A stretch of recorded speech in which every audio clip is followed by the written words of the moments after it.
So we're going to continue on with lipids, with fats. This is where it gets kind of interesting. All the fatty, yummy things that also can be very bad and dangerous. So we want to just balance. Balance is always key. Not being neurotic and cutting out all this or all that. Balance is key. Not just in diet, macromolecules, what you consume, nutrients, but balance is key in your life as well, right? Happy fun time, work time. Got to have that work-life balance. It's just life balance. You got to be balanced. Nobody's happy unbalanced. Everybody's out of whack. Okay, so you got your notes. Flip back to this. I printed up some of these pictures last night because I remember how cute this was. And my son has a little project where he has to turn in a baby picture for the yearbook. So I just went through all these old pictures and printed up 1 hour photo on my little app. Technology. I love just at my fingertips with my son. I'm like, which ones do you like? Printed them up real fast. I printed this one real big. And that's my daughter loves it. She's like, it's just such a cute picture. You're just so chubby. She gave all these different expressions. I just loved it. So, and she was a little chubby boy, but she just ate. I mean, she just, all my kids like to eat. I like to eat. We all eat. We're like a family of like major consumers. So I know all about food from a scientific, nutritional perspective and from a personal joy of eating perspective. So I'm going to try to give you a little bit of both. Lipids are actually fats, oils, phospholipids, steroids, and waxes. Can any of you think of an example of a steroid that I've already mentioned? A steroid hormone in the body. It's very important. Actually makes you a lot of the elements of masculinity and femininity as far as body development. Testosterone, perfect. What else? Estrogen. Those are fats. Those are lipids. They are steroid hormones, okay? And those are two big ones we're going to talk about at the end of this section. So they've got a lot of diverse functions in the body. Fats within your body have all different types and categories, and they do different things. Waxes, do you think there's somewhere in your body that makes a wax? Earwax? Yes, earwax is so terrible. My daughter, she's always like, oh my God, there's earwax in here. She's all neurotic about earwax. I guess I neglect my ears. I don't Q-tip enough. But your ears make ceruminous wax. It's a waxy, lipid waterproofing that helps to collect dirt and debris and prevent it from getting in your throat, believe it or not. Your nose, your mouth, your throat. Those are all connected, and it can go through your ears. So all of those have diverse functions in the body. They're all long hydrocarbon chains. So someone tell me now, what is a hydrocarbon chain? So we learned about atoms, molecules, ions, different types of bonds. Carbon as the key element of organic molecules and life. What is a hydrocarbon chain? Water. Not water. Hydrocarbon chain. 1 and 4. Well, carbon can make 4 bonds. Yeah, you're going the right direction, Tommy. So carbon can make 4 bonds because it has 4 valence electrons, right? It wants to be full, it wants to have 8, so it can make 4. So it makes a perfect sort of backbone to make a lot of rings, to make a lot of long linear structures, to make branches, because it can form with 4 other things, right? So a hydrocarbon chain is typically a backbone or a series of carbons with hydrogens coming off. I'll just add them in here. We're going to play with this a little bit when we talk about different types of fats. Okay? So draw it. Okay? So, hydrocarbon chain. Now right away we look at this and we go, oh, these all have kind of equal bonds, right? Carbon makes 4. These are equal bonds. That means carbon is not very electronegative. It's not pulling the electrons like the water, like the oxygen and the hydrogen setup. These are all evenly distributed. Okay? So what type of bonds do we find here? What would we call those bonds? We've already learned this. This is a little recap. What would I call these bonds? Covalent bond, perfect. What type of covalent? Non-polar. Nonpolar. Who said that? Laura? Okay. Nonpolar. Why nonpolar? Because there's no electronegativity. There's no electronegativity. Everything is equally, the electrons are equally shared. You're going to find them equally proportioned along those individual bonds. So we're going to say that is non-polar. Equal sharing. That means there's no partial negative or partial positive charge in these different atoms. So there's no charge. Really, overall, there's no charge. Non-polar. The definition of a fat is it's non-polar. Yes? Non-polar. Does non-polar go with polar? No, they do not go. Oil go with water? No, that's why. This is the foundation or the backbone of what fats are. So we say that this is a non-polar compound. Long hydrocarbon chains, mostly carbon and hydrogen. Although we're going to see there's a little alcohol, there's little OHs here and there, but for the most part there's a little oxygen. But they're mostly, the bulk of their mass is hydrocarbon chains. An example is shown here, this little ball and stick model. 3 of these hydrocarbon chains tails, they're called fatty acids, sticking off of this little glycerol, a 3-carbon backbone. This is the molecule that's packed all inside of your fat droplets that are stained red here from human adipose tissue. So just take a little section of fat, put it on a microscope slide, we can stain them in oil red O, and we can actually see you have lots of these hydrocarbon fatty acids, fats that are packed into them. So they don't go or mix with water. We say they are hydrophobic. Remember? Water, fearing. They don't go with water. They sequester to themselves. Think of oil and water, do they mix? You already said no, right? They don't. Because water is polar, fats are non-polar. All right. Lipids. Oh, this looks really yummy too. On these slides, all the food makes me get hungry. Carbon-carbon bonds store lots of energy. These are nice tight bonds. These covalent bonds, this is good. It's nice and tight, equidistant electrons. There's no polarity, they're non-polar. Those covalent bonds are nice and tight. If we break those bonds, we can release a lot of energy, chopping those bonds and cutting them apart. So they are high energy. They store a lot of energy in these CC bonds. Fats give you high energy. So you can have a very small amount and it provides a lot of energy. Okay? And there are healthy fats we're going to talk about. They give more energy per gram than any other biological molecule. Any of the other macromolecules we're going to talk about, carbs, nucleic acids, proteins, fats give the most per gram. They give 9 kilocalories instead of 4. So like 2 point something, 2.5 times the amount of energy or ATP that you can get from fat, a gram of fat. It's just showing the energy content per gram of something like beer or alcohol compared to protein in meats, for example, compared to, here's fats, and then here's carbs, like carbohydrates, bread. And if you notice, alcohol is pretty high too, energy content. It's got a lot of calories per mil or per ounce. Fat is the most though. Fat here, you get kilocalories per gram, it's way, way, way out here, right, in terms of comparing it to proteins, carbs, and alcohol. Alcohol is what we would say is like empty. Those are not nutrient-dense calories. Calories are just purely calories. Okay, so a lot of energy, but no nutrients in it at all. Animal fats and plant oils, those are really great for energy storage. So us, as animals, we store fat for later, energy reserves. Plants store fat for later in the form of oils, plant oils, in different seeds, nuts, different types of vegetables and fruit. They have the oils within them, really good fat storage, energy source for all of us, for all plants and animals. Animal fats are things like lard and butter, okay? Some of you are like, oh my God, I like butter. It's so funny, that first picture of my daughter, she used to lick butter. Like, we'd be making cookies, she just liked butter. She would stick her hand in there and like lick the butter.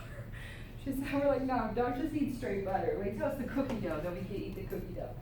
Plant oils are things like corn oil, olive oil, soybean oil, vegetable oil, and so on. Okay, so usually plants have oils, and then animal fats are things like lard, meat fat, butter, milk fat, you could add here.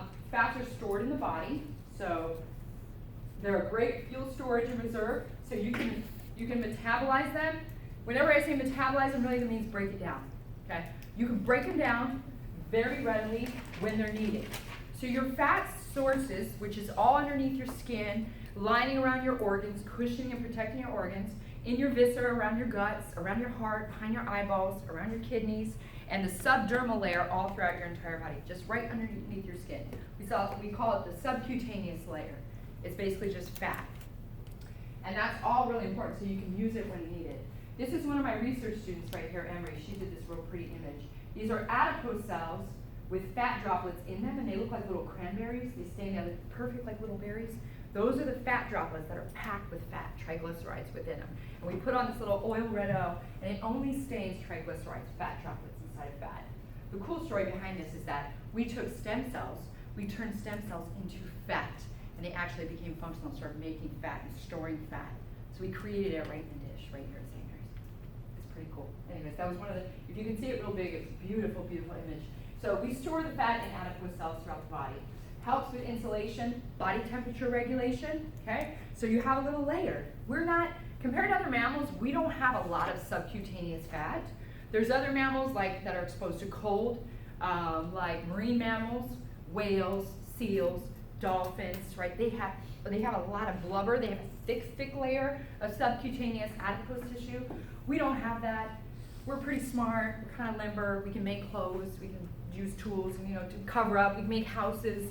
We don't need to have that thick layer like some other mammals do, but it does help with insulation and body temperature. Also protects and cushions your organs, okay? And all this is to say that these functions of fat stored and maintained within the body are good. They're healthy. They're needed. When you don't have these, or you deplete those stores, you run into real problems with overall homeostasis. What is homeostasis? Body's natural stability, yes. Where your body and all your body processes want to be, the range of where they need to be healthy and normal. Homeo, body, self, stasis, static. So it's the internal stability of your body's environment, okay? We can talk about temperature, we can talk about fat levels, we can talk about hormone levels and imbalance. Anytime you get way away from homeostasis, where your body needs to be happy and functioning and healthy, that leads to disease pathophysiology, right? So homeostasis is a core of biology and physiology. It's maintain that internal environment of where it needs to be. And we can develop fat in excess, of course, okay? And there are tendencies, different people tend to develop fat in different places, in excess in different areas. It's like no two people are exactly the same, right? It's just, there's environment, there's genetics, there's what you eat, there's how much activity you're doing, all that can affect. I realize this is gross, I'm sorry if this is offensive.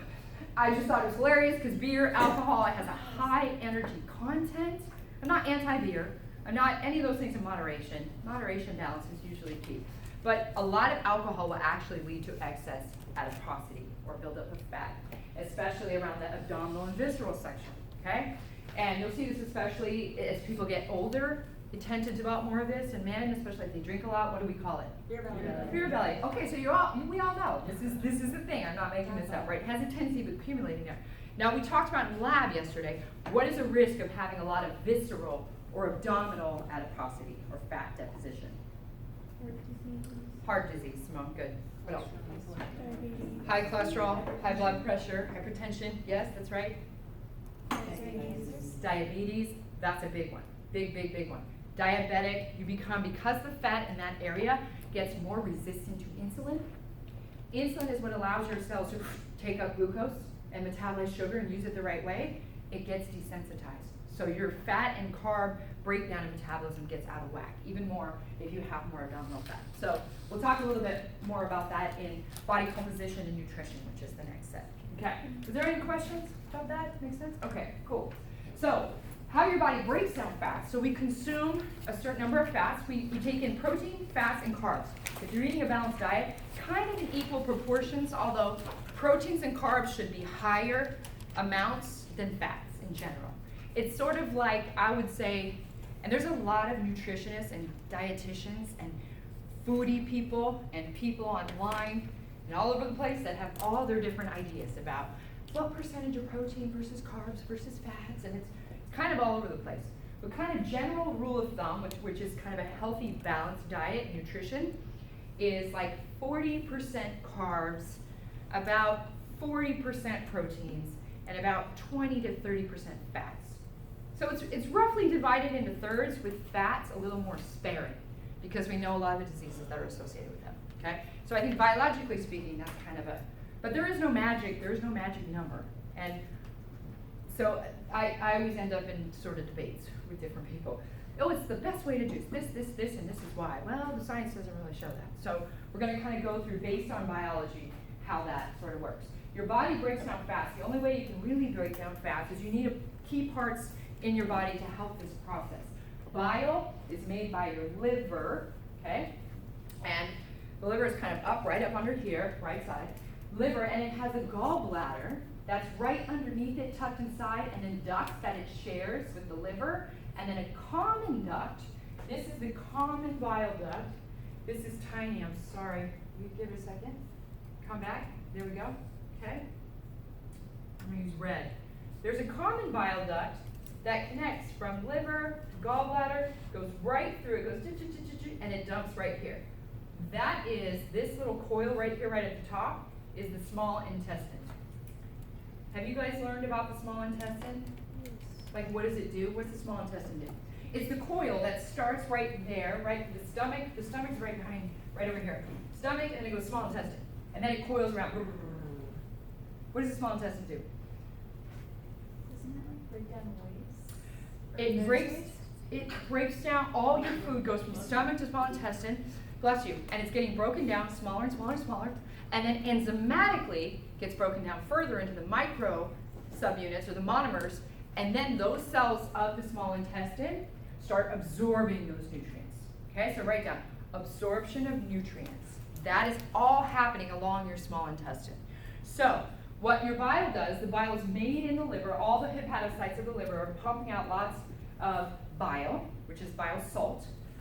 They're making lots of it as well as doing all kinds of other things like detoxifying your blood, breaking down alcohol, which is a poison technically. You drink a lot of it, it's a poison. Your liver has to do all that. It makes bile, pumps the bile into the gallbladder. The gallbladder stores the bile. Then when you eat food and it reaches the small intestine, this duct opens up and squirts bile right into the small intestine. Bile, what it serves to do is it ejects in there and it emulsifies or breaks up fat globules. So fat is nonpolar hydrocarbon chains. It tends to globule up and avoid the water, right? So it makes these clumps. Those clumps get broken down into smaller droplets.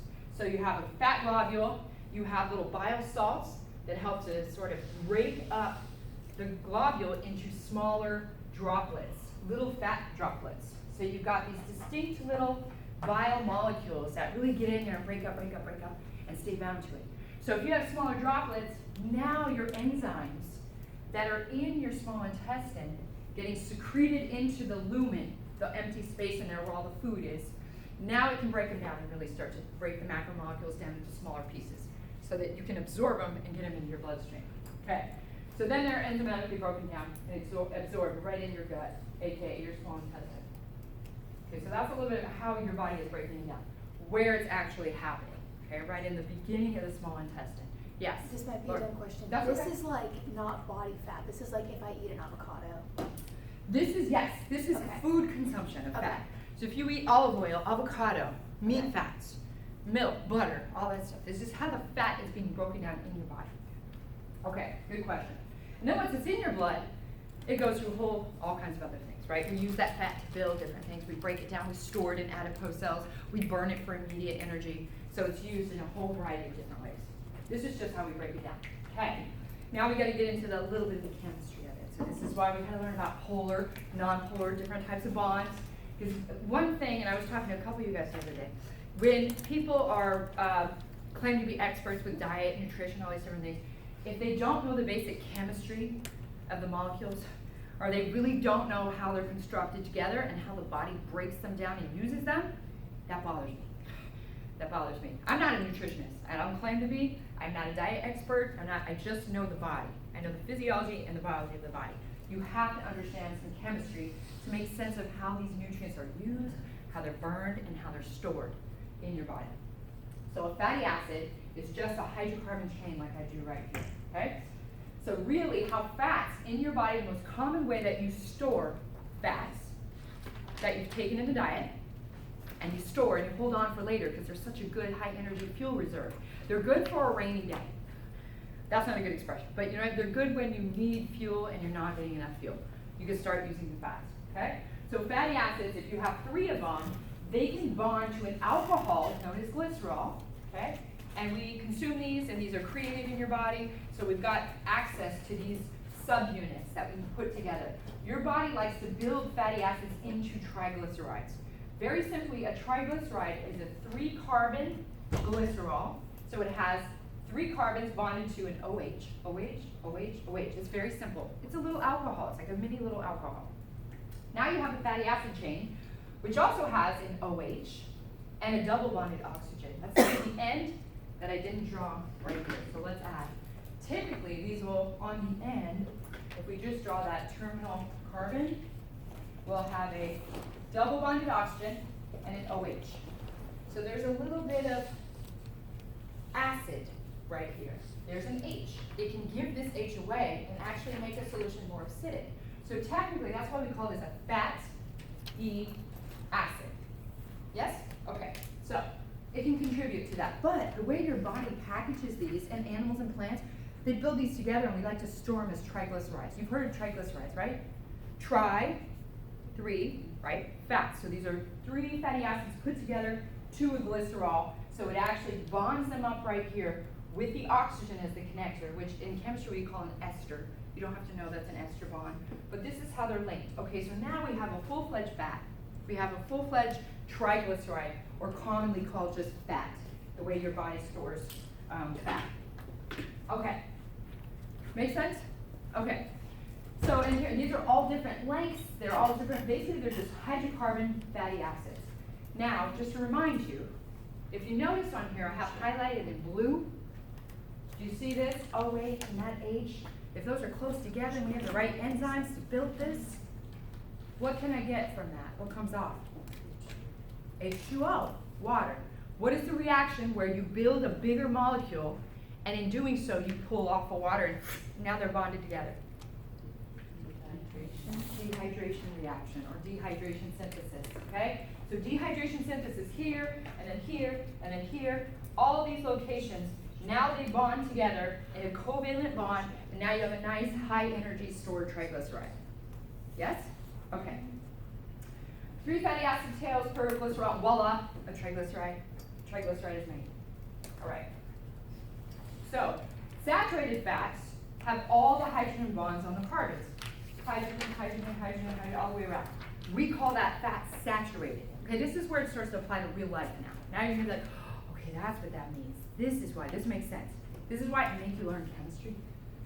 Even though you might hate it, it's gonna help you, okay? Saturated has all the hydrogens on that hydrocarbon fatty acid, loaded. It is saturated with hydrogens, yes? Okay. Unsaturated fats have 1 or more double bonds. Now, if I introduce, or in this molecule, there is a double bond introduced. Do you see it right here? Do you see that? So if I have a double bond right there, how many hydrogens can those 2 carbon guys hold? There's a double bond now, which represents a pair of electrons being shared and another pair of electrons being shared. Now, how many hands do they have left to hold hydrogen atoms? Or hold something else? There's 2 bonds right here. They can, yes, I see. Tatiana saying 2. They can only make 2 other bonds. And they're already holding on. Look at this. They're holding on to the other carbon adjacent, the other carbon. Now they can only have 1 hydrogen. Why? Remember HONK 1, 2, 3, 4? They have 4 valence electrons. That's why I made you learn that. Okay? 4 valence electrons. Okay, well, there's a double bond. That's it. I can only hold, each of them can only hold 1 hydrogen now. Is the number of hydrogens maximal in this molecule? Ooh, my butt just activated it. Is the number of hydrogens maximal on those 2 carbons? No, because typically they can hold 2. They can bond to 2. Well, we just introduced a double bond. Now they can only hold to 1. Unsaturated fats have at least 1 double bond because they're not fully saturated with all the hydrogens that they can typically bond to. Yes? Make sense? Okay. Now notice in this fatty acid, here's the acid part, here's the hydrocarbon part. They're long, they vary. Typically they're 16, 18, 20 carbons long, all different ones. Some people have to learn all the names of those in biochemistry. Whoa, God, we're not gonna do that, okay? Notice this one is straight. What happened to this one? Just look at its overall form. This one's straight. What happened to that one? It's bent, right? It looks all sad. It has a little kink. It's all kink. It's bent, okay? Double bonds introduce a kink. Yes, Bobby? I'm sorry, you just asked if it made sense, and I don't necessarily understand why, That's when it's okay. double, it goes down to 1. What goes down to 1? What? So I understand that the bond makes it so it can only, so there's 1 hydrogen Yep. and then both of those would only need 2 more. Yeah. Why is it, I thought that the C was 4. It is 4. Watch. Good. I'm glad you're asking this. 1, 2, 3, 4. 1, 2, 3, 4. One bond, single bond, represents the sharing of 1 pair of electrons. 2 bonds, a double bond, represents the sharing of 2 pairs of electrons. There's their 2 right there. Then they can only have 3 and 4. Does that make sense? Do we get it? I'm glad you asked that, because other people are like, oh yeah, okay, yeah, got it. Does it make sense? Come by my office if it still doesn't make sense. Okay. Well, I'll draw it out. We'll go over it in much more detail. But everybody, you get it? You see this? I thought you were asking about why is it kink? Oh. That's harder to answer. but why does it kink? It's basically the position of the atoms in space now. This and this with the way it sort of makes an inflection. It's because of the atomic spheres in space. It causes it to sort of bend. So it takes the most energy favorable conformation. When you introduce a double bond, there's no more hydrogens on the bottom. It goes whoop and kind of swivels in a little bit. Okay? Changes conformation. This is all I want you to remember. Double bonds kink the chain. Okay? What do you want us to remember? Double bonds kink the chain. Don't be a double bond. Okay? Actually, double bonds are good. Actually, when we get to the nutrition side of things, double bonds, unsaturated fats are pretty good. Okay, so kink the chain. Be a kink, yes. Make a difference, be a kink. I'll reverse it now, but that's weird. I'm sorry, this whole thing's getting weird. I'm never going to watch this. Okay. It's funny. You guys are watching this. Please don't share it with everybody either. Oh, dear Lord. You're like, Mom, look, she's crazy. Prevents close pack. I'll show my mom, though. She laughs at all my stuff. Prevents close packing of the fat molecules. Okay, so now we're going to take chemistry into the biology of why the hell we should even care about this chemistry stuff.